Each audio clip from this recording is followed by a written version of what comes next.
بسم اللہ الرحمن الرحیم۔ قسط نمبر 938۔ صحابہ کا تصوف دعوت سے پہلے خلوت۔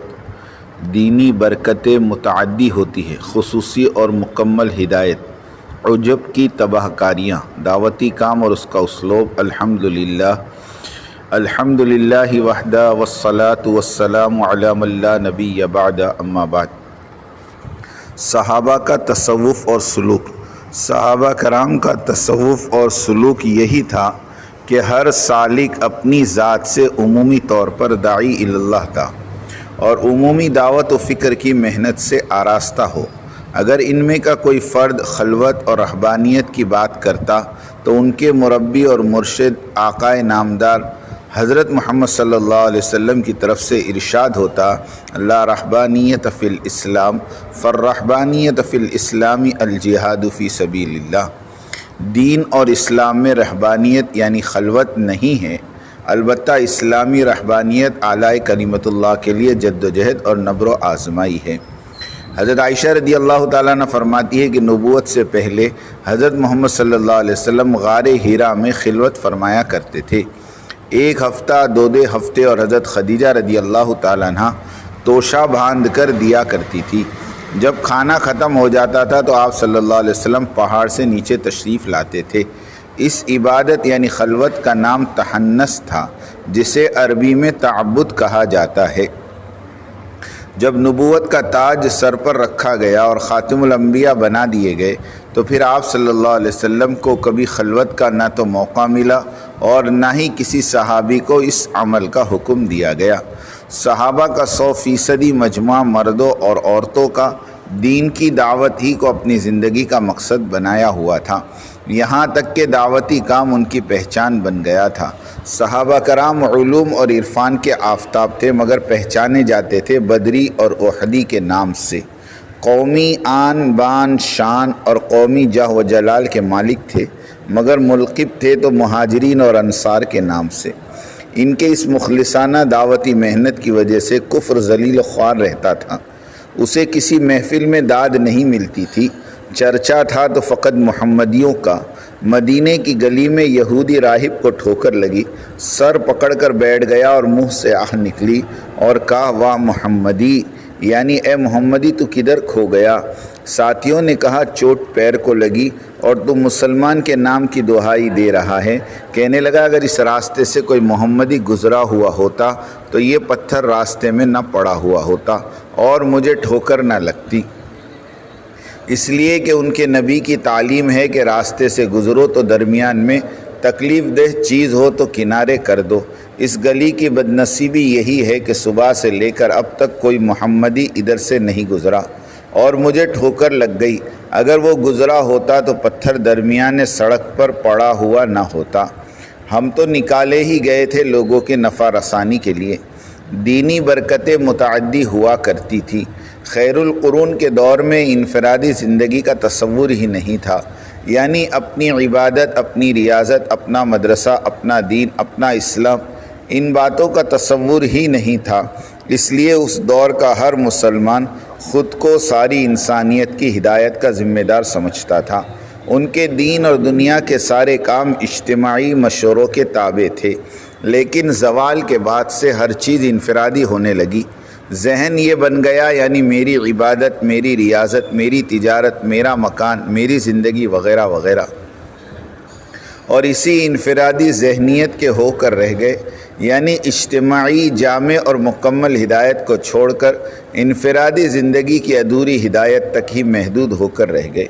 اور حقیقت یہ ہے کہ اس انفرادی ہدایت کے لیے وعظ و نصیحت اور صحبت صالحین وغیرہ کافی و وافی ہیں، اور عموماً اس پر عمل ہو رہا ہے۔ لوگ اپنی مساجد اور مدارس اور خانقاہوں میں علماء اور واعظین بھی بلاتے ہیں تو اسی انفرادی سوچ کے علماء اور واعظین اور ان کے ارشادات اور بیانات بھی انفرادی دین ہی کے متعلق ہوتے ہیں۔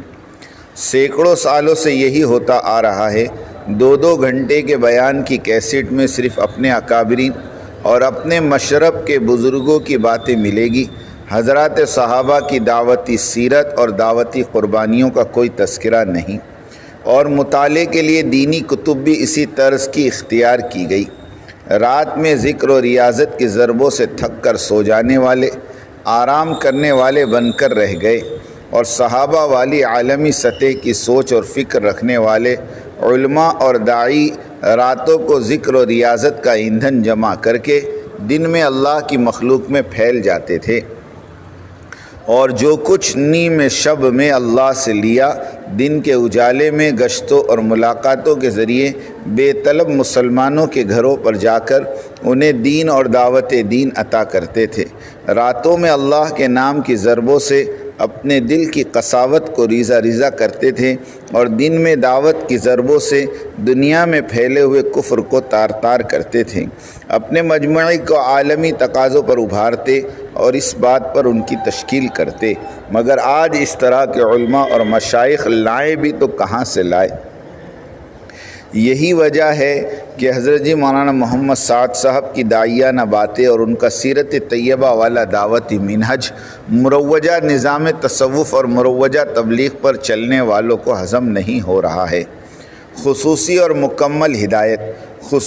مکمل ہدایت کے طالب کے لیے مسجد وار جماعت میں شمولیت اور ان کے آپسی مشورے کے ساتھ چلنا، تشکیل، تفقد، خروج اور آنے والی جماعتوں کی نصرت، اس طرح کی پوری ترتیب کی ضرورت ہوتی ہے۔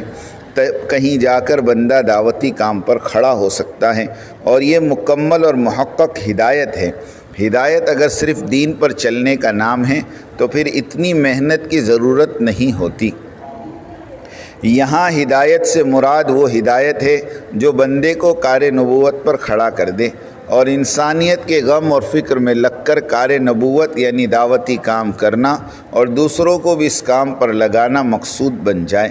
اس میں ہجرت، نصرت، دعوت اور خدمت، ذکر اور عبادت سب کچھ شامل ہیں۔ عجب کی تباہ کاریاں۔ امام مالک رحمۃ اللہ علیہ سے منقول ایک روایت میں یوں بیان آیا کہ کل الناس ہلک الا العالمون، سارے انسان خسارے میں ہیں سوائے عالموں کے، اور سارے علماء خسارے میں ہیں سوائے عمل کرنے والوں کے، اور سارے عمل کرنے والے خسارے میں ہیں سوائے مخلصین کے، اور مخلصین بھی بڑے خطرے میں ہیں۔ اس عظیم خطرے کو عجب کہتے ہیں۔ اپنے عملوں پر اطمینان کرنا، اترانا، زعم کرنا وغیرہ وغیرہ۔ حضرت عبداللہ ابن عباس رضی اللہ عنہ فرماتے ہیں کہ میں رات سو کر گزار دوں اور صبح ندامت کے ساتھ کروں، یہ مجھے پسند ہے اس رات سے کہ میں ساری رات عبادت کروں اور صبح عجب کے ساتھ ہو۔ ان سب عالمی شورا والوں کو عجب نے نگل لیا۔ انہیں یہ زعم ہو گیا تھا کہ ان کے بغیر تبلیغی کام چل ہی نہیں سکتا۔ دعوتی کام بے مائگی اور قسم پرسی والے نفوس سے زندہ ہے اور تا قیامت زندہ رہے گا۔ خستہ حالی اور درویشانہ کیفیت والے گمنام لوگ ہی دعوتی کام کا ایندھن اور اصل سرمایہ ہیں۔ حب جاہ اور حب مال والوں کو اس مبارک کام کی کچھ خیرات تو مل جائے گی، لیکن دعوتی کام کو ان جاہ اور مال کے متوالوں سے رتی برابر کا فائدہ نہیں ہونے والا۔ کام تو خدا ترسی چلائے گی، خود بینی نہیں۔ ہدایت تو نسل کشی میں چھپی ہوئی ہے۔ نسل نوازی نسل کی ہدایت سے محرومی کا سبب ہے۔ عمر ثانی عمر ابن عبدالعزیز رحمۃ اللہ علیہ کے ساتھیوں نے عرض کیا، امیر المومنین، کاش آپ اپنے بچوں کے لیے کچھ جائیدادیں اور کچھ عہدے مختص کر دیتے۔ امیر محترم امیر المومنین نے فرمایا، میں نے اپنی اولاد کو اللہ سے لینا سکھا دیا ہے۔ ایسی ہی نسل کشی سے ہدایت پھیلی، امن پھیلا۔ بھیڑ بکری ایک پنگھٹ پر پانی پیتے تھے۔ حاجی عبدالوہاب صاحب رحمۃ اللہ علیہ اور مولانا ابراہیم صاحب دیولہ دامت و برکاتہم کے بارے میں بھی عوام یہی سوچتے تھے کہ تبلیغ انہی دو ہستیوں کا نام ہے، ان کے بغیر تبلیغ نہیں، لیکن الحمدللہ کام برابر چل رہا ہے۔ پوری شرح اور بسط کے ساتھ سیرت طیبہ پر دعوتی کام کیا جا رہا ہے۔ 2016 تک رائیونڈ مرکز کے تحت ملک میں درجن دو درجن جگہ شب جمعہ ہوا کرتی تھی۔ آج دگنی تگنی تعداد میں شب جمعہ ہوتی ہیں۔ پہلے زمانے میں دعوتی کام صرف خواص کیا کرتے تھے، ہٹو سرکوں کا شاہانہ ماحول بنا رہتا تھا۔ آج کام عوام کے ہاتھوں میں ہے، شخصیت پرستی کا وجود ہی مٹ گیا۔ الحمدللہ، اللہ مزید برکت عطا فرمائے۔ یاد رکھے، دعوتی کام کی بقا اور اس کی روح اور ترقی عمومیت کے ساتھ چلنے میں ہے۔